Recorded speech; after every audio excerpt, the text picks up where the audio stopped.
A king who could command thousands had forgotten how to enjoy a single meal. The words drifted through the halls of Blackthorn Palace like a rumor no one dared speak too loudly. Yet every servant knew they were true. For 3 long months, King Rowan Blackthorn had barely eaten. The palace physicians called it exhaustion. The royal advisors blamed stress. Traveling healers arrived from distant territories carrying rare herbs and ancient remedies. None of them helped. Every morning, silver trays loaded with carefully prepared breakfasts were carried into the king's private dining chamber. Every morning, those same trays returned almost untouched. The grand palace, sitting atop the northern cliffs, overlooked miles of forests and rivers, a kingdom blessed with abundance. Yet inside its stone walls, anxiety hung heavier than winter fog. A king who would not eat was a kingdom that could not rest. Servants whispered about it while polishing marble floors. Guards exchanged worried glances during their shifts. Even the cooks felt the pressure. Especially the cooks. Deep beneath the royal residence, the palace kitchens roared with heat and motion. Massive ovens glowed from before sunrise. Copper pots simmered. Fresh bread baked. The scent of roasted vegetables, herbs, and stock filled the air. Dozens of cooks moved between stations, each hoping their creation might be the one meal capable of reaching the king. Clara Whitmore kept her head down as she worked near the farthest preparation table. That was exactly where she preferred to be. Invisible. Forgotten. Safe. She crushed cinnamon sticks inside a stone mortar, her movements steady and practiced. Beside them sat cloves, star anise, nutmeg, and dried orange peel. Their fragrances blended together into something warm and comforting. Most people assumed Clara simply loved spices. No one questioned why she used them so often. No one knew the real reason. The scent of cinnamon clung to her apron. Cloves lingered in her dark blonde hair. Nutmeg dusted her fingertips. Every day she surrounded herself with spices powerful enough to bury something she never wanted anyone to notice. Her omega scent. Clara pressed the pestle harder against the mixture. The familiar aroma rose around her immediately. Safe. Hidden. Controlled. 3 years earlier, she had learned exactly what happened when people noticed an omega who didn't belong. She had no desire to relive that lesson.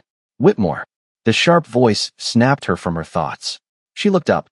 Head chef Bernard stood across the table, his heavy brows furrowed. Those vegetables won't chop themselves. Yes, chef. Clara quickly moved to the cutting board. Around her, the kitchen buzzed with tension. Another breakfast had been returned untouched. Another failure. The cooks were running out of ideas. The king rejected everything again, someone muttered. Even the maple-glazed pastries. Those cost half a day's wages to make. Doesn't matter. A woman sighed. Nothing matters anymore. Clara listened quietly while slicing carrots into perfect pieces. She understood disappointment. She understood loneliness. But she could not imagine living inside a palace where everyone watched her every move. Rowan Blackthorn ruled the largest territory in the north. Songs were written about his victories. Children played games pretending to be him. Yet somehow, the most powerful alpha in the kingdom sat alone at a table every morning, unable to enjoy a meal. The thought lingered longer than she expected. Strange. Clara shook it away and returned to work. Hours passed. Orders came and went. Pots simmered. Loaves cooled on racks. Afternoon sunlight filtered through the high kitchen windows. Then suddenly, the atmosphere shifted. The kitchen doors burst open. A royal messenger hurried inside carrying a sealed document. Every conversation stopped. Every knife paused. The messenger approached head chef Bernard. Direct order from His Majesty. Silence swallowed the room. Bernard broke the seal and scanned the page. His face turned pale.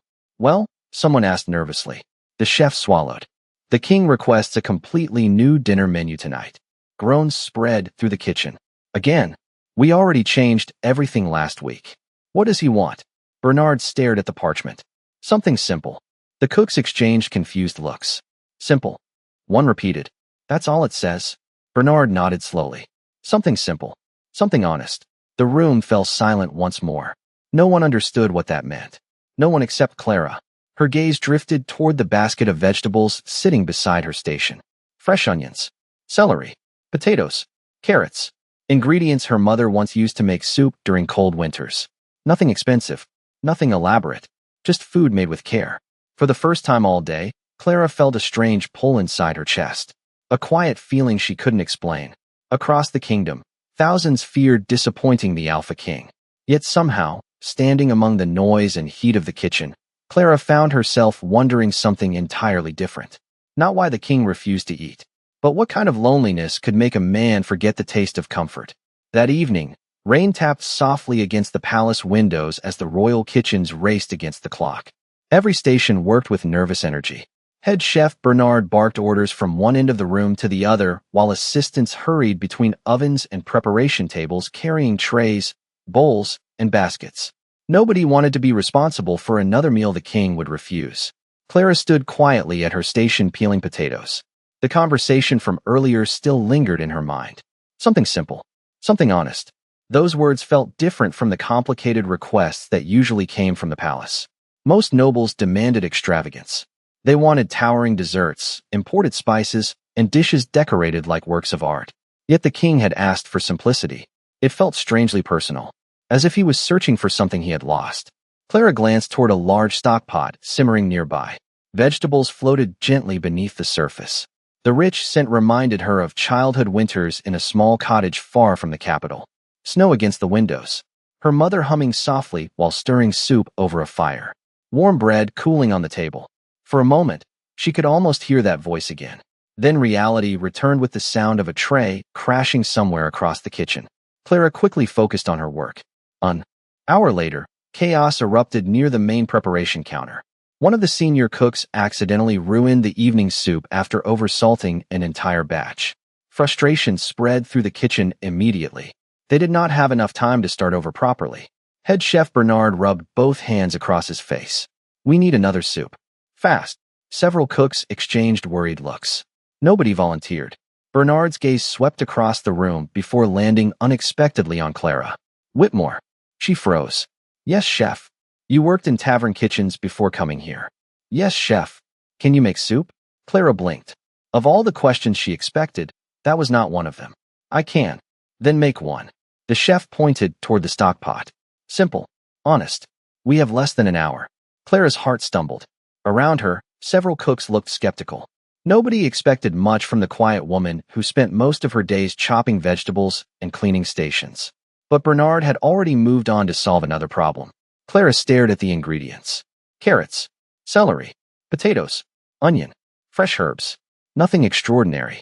She rolled up her sleeves and got to work. Her knife moved steadily across the cutting board. Vegetables fell into perfect pieces. Butter melted gently inside a heavy pot. Onions softened until they became sweet and fragrant. Broth simmered. Herbs released their aroma. There was no secret technique. No rare ingredient. Clara simply cooked the way her mother had taught her. Patiently, carefully, with attention. By the time the soup was finished, the kitchen had grown unusually quiet around her station. Even the skeptical cooks seemed curious. Bernard tasted a spoonful first. His expression revealed nothing. Then he tasted another. A third. Finally he nodded. "Send it." The words barely left his mouth before servants rushed the bowl upstairs. Clara watched it disappear beyond the kitchen doors. Then she returned to cleaning her station. Whatever happened next was none of her business.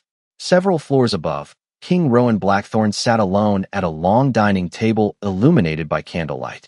Rain traced silver lines across the tall windows behind him. Another meal waited before him. Another attempt. Another disappointment, most likely. He stared at the bowl placed carefully before him. Steam curled upward in delicate ribbons. For a long moment, he did nothing. Then he lifted the spoon. The first taste touched his tongue. Rowan froze. Something warm spread through his chest. Not the heat of the soup. Something deeper. A memory. A feeling. Home. His eyes slowly lifted from the bowl. The dining room remained silent. The servants held their breath. Rowan took another spoonful. Then another. And another. 20 minutes later, the bowl was empty. By sunrise, the entire palace knew something extraordinary had happened.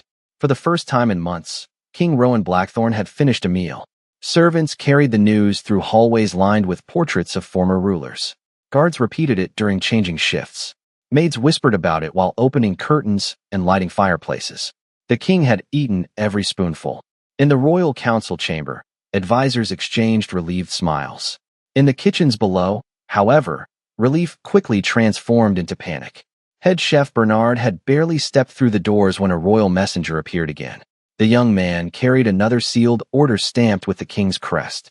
Every cook stopped working. Bernard opened the letter and read it silently. His eyebrows rose. Well, someone finally asked. Bernard lowered the parchment. His Majesty wants the same soup tonight. The room erupted with chatter. Several cooks immediately began claiming responsibility. I knew he would like it. I adjusted the seasoning yesterday. The broth was my recipe. Clara kept her eyes on the carrots she was chopping. The knife moved steadily across the cutting board, slice after slice. She wanted no part of the conversation. Unfortunately, the conversation wanted her. One of the assistant cooks pointed across the room. Actually, Whitmore made it. The kitchen fell silent.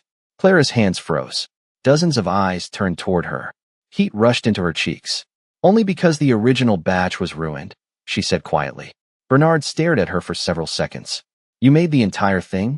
Clara nodded. Yes, chef. To her surprise, Bernard did not look annoyed. He looked thoughtful. Very thoughtful. Make it again tonight. The room instantly filled with disappointed expressions. Clara wished she could disappear. Yes, chef. That should have been the end of it. It was not. Upstairs, Rowan stood beside the floor-to-ceiling windows of his private study overlooking the northern forests. Morning sunlight spilled across polished wood floors. A cup of untouched coffee rested on his desk. Unlike previous mornings, however, the king did not feel exhausted. He felt awake, alert. The difference unsettled him. For months, every meal had tasted dull, empty. No matter how expensive or carefully prepared it was, nothing reached him. Then one bowl of soup had changed everything. Rowan closed his eyes briefly. He could still remember it. The flavor itself had been simple. Vegetables, herbs, broth. Yet beneath it had been something else. A feeling, warmth, patience, kindness. The sensation lingered like a memory he could not place. Find the cook, Rowan said. His advisor, Sebastian Hawthorne, looked up from a stack of reports. The cook, Your Majesty? Rowan nodded. The one who prepared last night's meal. Sebastian blinked. You want to reward them? Rowan stared out the window again. That would have been the logical answer. Yet it was not the truth. I want to know who they are. Hours later, the request reached the kitchens. Panic immediately followed. Cooks adjusted uniforms. Apprentices rehearsed introductions. Several people suddenly became very eager to be noticed. Clara became even more determined not to be. She spent her lunch break in a small storage room organizing sacks of flour simply to avoid attention. The scent of cinnamon clung to her sleeves. Before returning to work, she quietly added fresh cloves to the small pouch she kept hidden in her apron pocket. The familiar fragrance surrounded her instantly. Safe, hidden, invisible. Yet for the first time in years, the protection felt less certain. Because somewhere above her, the most powerful alpha in the kingdom was searching for the person behind a bowl of soup. And Clara had a feeling the search was only beginning. The requests began arriving every evening. At first, the kitchen staff treated them like a lucky coincidence. Then they became impossible to ignore. One night, it was Clara's vegetable soup.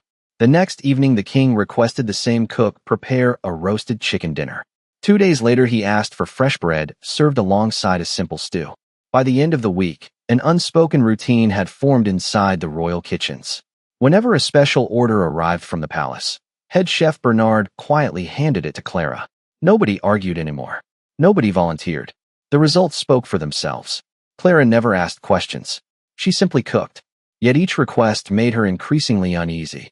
Every time she prepared a meal, she felt as though invisible threads stretched somewhere far above her station, winding through stone corridors and royal chambers towards someone she had never met. Someone who kept returning. One cool evening, she stood alone near the ovens, shaping loaves of bread. The rest of the kitchen had already finished most of the dinner preparations. Soft golden light flickered across the polished counters. The scent of yeast and herbs drifted through the room. Clara pressed her palms gently into the dough. The simple motion calmed her. Baking always had. There was comfort in creating something with patience. Something reliable. Something that asked for nothing in return. She slid the loaves into the oven and brushed flour from her hands. Beside her apron pocket, the familiar pouch of spices rested against her hip. Cinnamon, cloves, nutmeg, protection. The scent followed her everywhere now. Sometimes she wondered if she even remembered what her natural scent smelled like beneath all those layers. The thought made her chest tighten. She quickly pushed it away. Upstairs, Rowan sat alone in the palace library. A fire crackled softly inside a stone hearth. Shelves filled with centuries of history surrounded him on every side. An open book rested on the table before him. He had been staring at the same page for nearly 20 minutes. He could not focus. Instead, his thoughts drifted toward dinner. More specifically, toward whoever had prepared it. The king frowned at himself. It was ridiculous. He did not know their name, their face, their age. He knew nothing. Yet somehow every meal felt familiar, as if each plate carried a quiet message hidden beneath the ingredients. Tonight's bread had reminded him of childhood mornings before responsibility claimed every hour of his life. The stew had reminded him of long winters spent beside his mother while snow covered the forests beyond the palace walls. They were memories he rarely allowed himself to revisit. Yet this mysterious cook seemed able to uncover them effortlessly. Rowan leaned back in his chair and stared into the fire. For years people had tried to impress him. Noble families competed for attention. Visiting dignitaries offered gifts. Advisors praised him. None of it felt genuine. But these meals never asked for recognition. They simply arrived. Honest, warm, quiet. Somehow that made them impossible to forget. The next morning, Sebastian found Rowan standing near the breakfast table, finishing another meal. The advisor nearly dropped the reports he carried. You finished everything again. Rowan glanced at the empty plate. Apparently. Sebastian smiled. The entire kingdom would celebrate if they knew. Rowan looked toward the windows where sunlight spilled across the city below. Have you found the cook? Sebastian hesitated. Not yet. Rowan nodded once. Strange disappointment settled inside his chest. He immediately disliked it. Why should it matter? Why should one unknown cook occupy so much space in his thoughts? Yet that evening, when another meal arrived, he found himself wondering the same thing he had wondered every night for the past week. What kind of person put so much care into feeding someone they had never met? And far below the palace, Clara stood beside a simmering pot, completely unaware that the king had begun looking forward to her meals more than any event on his crowded schedule. The first snowfall of the season arrived 3 days before the winter court banquet. White flakes drifted past the palace windows and settled across rooftops, gardens, and stone pathways. Inside Blackthorn Palace, preparations consumed every corner of the estate. Nobles from across the northern territories were arriving by carriage. Musicians rehearsed in grand halls. Servants polished silver until it gleamed beneath chandeliers. The annual banquet was the most important social gathering of the year, and everyone knew exactly what made this year different. King Rowan Blackthorn was smiling again. The change had not gone unnoticed. Advisors saw it during meetings. Guards noticed it during inspections. Even visiting nobles whispered about it. The king seemed lighter somehow, as if a burden had quietly lifted from his shoulders. Unfortunately, not everyone welcomed that change. Lady Victoria Ashcroft certainly did not. She stood near a ballroom window watching snow fall across the palace gardens, her jaw tight with frustration. For months, she had positioned herself as the most likely future queen. Her family possessed influence. She was beautiful, educated, and well-connected. Yet despite years of effort, the king remained distant. Then suddenly, an invisible cook had succeeded where she had failed. It was insulting. Worse, it was dangerous. Victoria had spent enough time observing palace gossip to recognize a pattern. Every improvement in the king's mood coincided with meals arriving from the royal kitchens. And now rumors suggested he was actively searching for whoever prepared them. Victoria intended to discover that person first. 2 evenings later she got her chance. While visiting the kitchens under the excuse of reviewing banquet preparations, she noticed something peculiar. Every important dish eventually passed through one station. Clara's station. The quiet blonde woman barely spoke. She avoided attention. She lowered her eyes whenever nobles entered. To most people she appeared insignificant. Victoria trusted appearances less than most. She watched from a distance as Clara carefully adjusted a simmering sauce. The kitchen staff treated her differently now. Not openly. Not enough for outsiders to notice. But Victoria noticed. Respect lingered in their expressions. Curiosity, too. By the time she left the kitchens, suspicion had taken root. The following morning, disaster struck. Or at least that was how it appeared. During preparations for the banquet, a valuable bottle of imported saffron disappeared from storage. The spice was worth hundreds of dollars by palace standards and had been reserved for the king's private table. Accusations spread immediately. Servants searched cabinets. Inventories were checked. Voices rose. Then someone claimed they had seen Clara near the storage room earlier that day. The rumor moved through the palace faster than wildfire through dry grass. Clara stared in disbelief as head chef Bernard informed her of the accusation. "I did not take anything," she said quietly. Bernard looked troubled. "I know." But uncertainty flickered behind his eyes. Clara felt it immediately. The familiar ache settled in her chest. She had seen that look before. Doubt. Suspicion. The willingness to believe the worst because it was easier than believing the truth. By sunset, royal officials arrived at the kitchens. They requested Clara's presence at the winter court banquet. The words sounded polite. They felt like a sentence. As she followed them through the palace corridors, her fingers tightened around the spice pouch hidden inside her apron. Cinnamon, cloves, nutmeg, the scents that had protected her for years. Ahead, music drifted from the grand ballroom. Hundreds of nobles gathered beneath crystal chandeliers. At the center of it all sat King Rowan Blackthorn. And for the first time since arriving at the palace, Clara Whitmore was about to step directly into his world. The grand ballroom seemed impossibly bright. Crystal chandeliers scattered golden light across polished floors while musicians played softly from an elevated gallery. Noble families filled the room in elegant gowns and tailored coats, their conversations blending into a steady murmur. Clara felt every eye on her as she entered. Her simple kitchen uniform looked painfully out of place among silk and jewels. She kept her gaze lowered and followed the royal officials toward the center of the hall. At the far end of the room sat King Rowan Blackthorn. For a brief moment, she looked up. Their eyes met. Clara's breath caught unexpectedly. The king looked nothing like the distant figure described in stories. He looked tired and strong at the same time, like someone carrying responsibilities heavier than anyone realized. Before either could react, Lady Victoria Ashcroft stepped forward. Her smile was flawless. Her voice was not. "This is the woman who was seen near the storage room before the saffron disappeared." Whispers immediately spread through the crowd. Clara felt heat rise in her face. "I did not take anything," she said quietly. Victoria tilted her head. "Then perhaps you can explain why you were there." "I was organizing supplies." "Convenient." More whispers followed. Clara's fingers tightened around the spice pouch hidden inside her apron. The familiar scents grounded her. Cinnamon, cloves, nutmeg, protection, safety. The life she had carefully built inside the palace depended on remaining unnoticed. Rowan rose slowly from his chair. The room fell silent. "Has any evidence been found?" he asked. Victoria hesitated. "Not yet, Your Majesty." "Then no conclusions should be made." His voice was calm, but the authority behind it carried across the ballroom effortlessly. Clara felt a flicker of relief. Unfortunately, it lasted only seconds. One of the officials stepped forward holding a storage ledger. As he unfolded the document, he accidentally collided with Clara's shoulder. It was a small bump, barely enough to draw attention. Yet it changed everything. The spice pouch slipped from her apron pocket. Time seemed to slow. Clara reached for it. Too late. The pouch struck the marble floor. The thin stitching split apart. Cinnamon scattered across the polished stone. Cloves rolled in every direction. Nutmeg dust rose into the air like a golden cloud. A collective gasp swept through the room. Clara froze. For years, the spices had hidden her scent beneath layers of warmth and fragrance. Now, with the pouch broken open, those layers vanished all at once. Her natural scent emerged before she could stop it.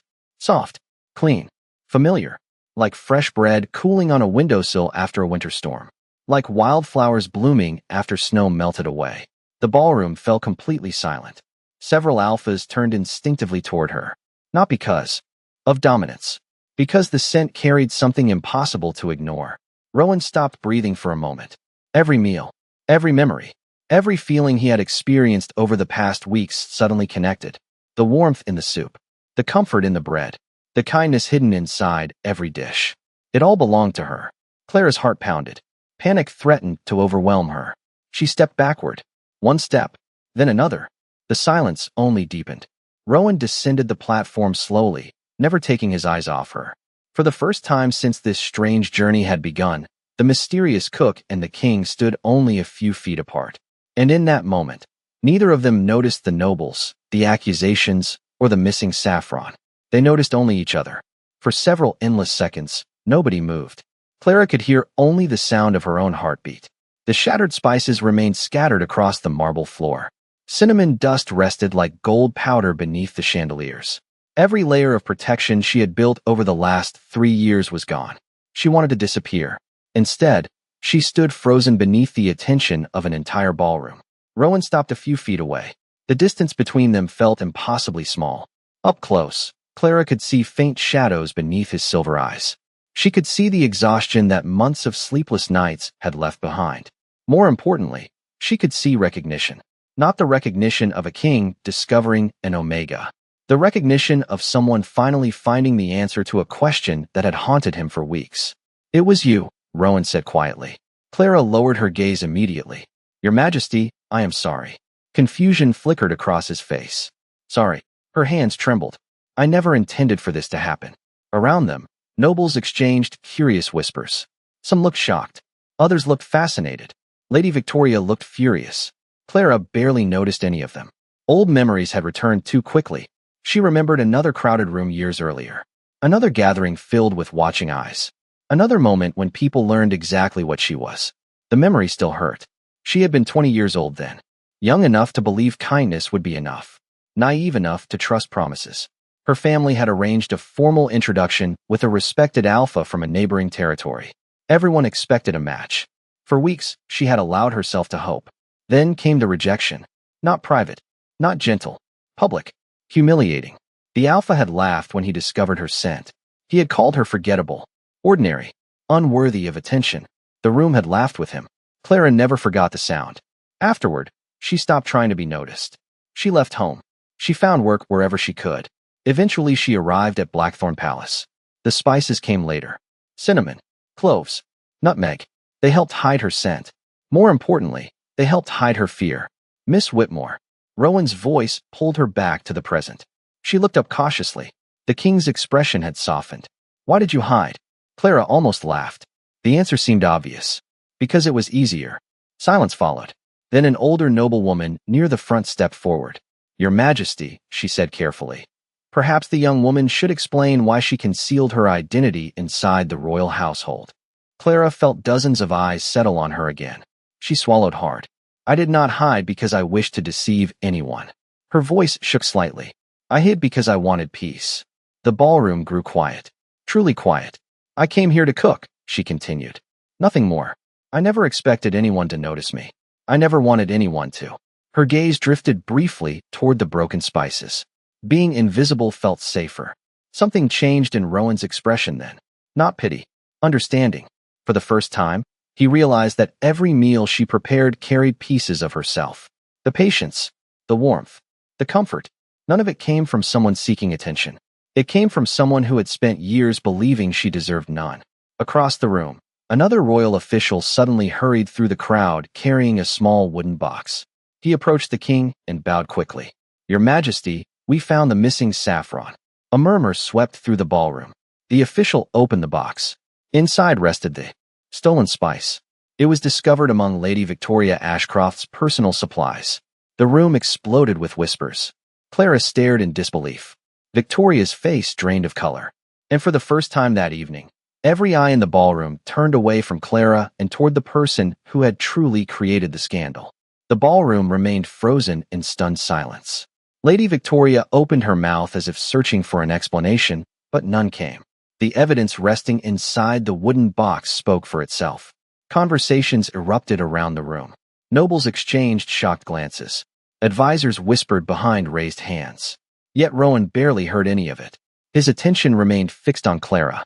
She stood exactly where she had been moments earlier, surrounded by scattered spices and unwanted attention.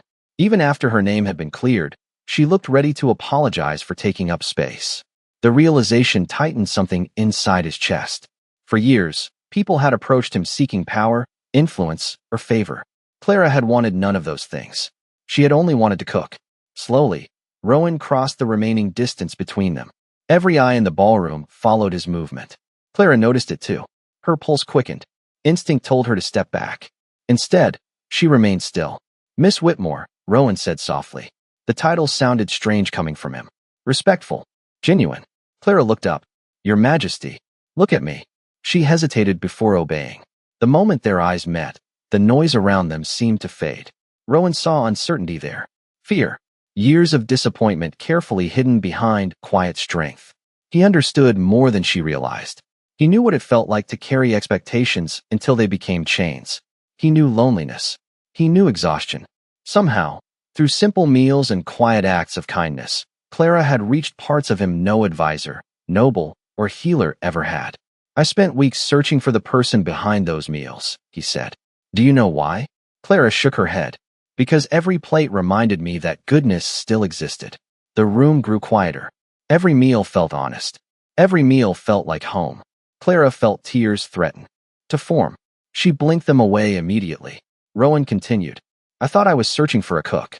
A faint smile touched his face. I was searching for you. Across the ballroom, several nobles stared openly. No one expected the king to speak this way. Clara certainly did not. Your Majesty, I am only a kitchen worker. Rowan's expression softened further. And I am only a man who forgot how to enjoy life until someone reminded him. The words settled over the crowd like snowfall. No grand speech. No dramatic declaration. Just truth. Clara looked away briefly. Her heart felt far too full. You do not know me. I know enough. Rowan glanced toward the shattered spices still scattered across the floor. I know you spent years hiding because others failed to see your worth. Clara swallowed hard. The old wound still ached. They were not entirely wrong. Rowan's answer came immediately. They were. The certainty in his voice stunned her. Before Clara could respond, something even more surprising happened. The king of the Northern Territories lowered himself onto one knee. Gasps echoed throughout the ballroom. Several nobles nearly dropped their glasses. Advisors stared in disbelief. Clara froze completely. Your Majesty, she whispered. Rowan ignored the shocked reactions around him. His eyes never left hers. I need you to understand something. His voice remained calm. Steady. Certain. I did not begin searching for you because of your scent. The entire room listened. I began searching because your kindness reached me long before I knew who you were. Clara's breath caught. Rowan offered a small smile. I fell in love with your heart before I ever learned your name. For a moment, nobody moved. Nobody spoke. And standing beneath the crystal chandeliers, surrounded by hundreds of witnesses, Clara felt something she had not felt in years. Not fear. Not shame. Not loneliness. Hope. Winter loosened its grip on the Northern Territories slowly. Snow remained on distant mountain peaks, but rivers flowed freely again, and the first signs of spring appeared throughout the kingdom. Months had passed since the night that changed everything inside the grand ballroom. 2. The surprise of many nobles, Rowan never treated Clara like a symbol or a prize. He treated her like a partner. He listened when she spoke. He sought her opinion during long walks through the palace gardens. He asked questions about her childhood, her favorite recipes, and the dreams she had quietly buried years ago. For Clara, the adjustment was not easy. There were still mornings when she woke expecting everything to disappear. Years of rejection had taught her to prepare for disappointment. Yet day after day, Rowan remained exactly who he had shown himself to be. Patient, honest, kind. The kingdom noticed the difference as well. The king who had once seemed distant now attended community gatherings. He visited villages. He smiled more often. Even his advisors admitted that the palace felt brighter. Some credited Clara's influence. Rowan agreed. Spring eventually brought another celebration to Blackthorn Palace. This time, however, the event carried a very different purpose. The great hall filled once again with nobles, merchants, military leaders, and visiting families from every corner of the kingdom.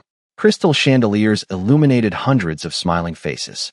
Fresh flowers decorated every table. Music drifted through the air. Unlike the previous banquet, there was no tension, no accusations, no fear. There was anticipation. At the center of the hall stood Clara Whitmore. She wore a simple ivory gown that reflected candlelight softly. Though many had offered elaborate designs covered in jewels and embroidery, she had chosen something elegant and understated. It felt more like herself. Rowan stood beside her. Looking around the room, Clara saw something she never imagined possible. People were not staring because she was being judged. They were smiling because they were happy for her. The realization nearly brought tears to her eyes. Later that evening, after the formal ceremonies ended, the palace doors opened to reveal a surprise prepared entirely by Clara. Long tables stretched across the adjoining hall. Every surface overflowed with food.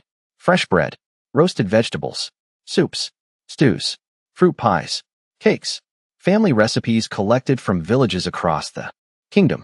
Dishes inspired by the meals that had comforted generations of ordinary people. Guests stared in amazement. You cooked all of this? One noblewoman asked. Clara laughed softly. Not alone.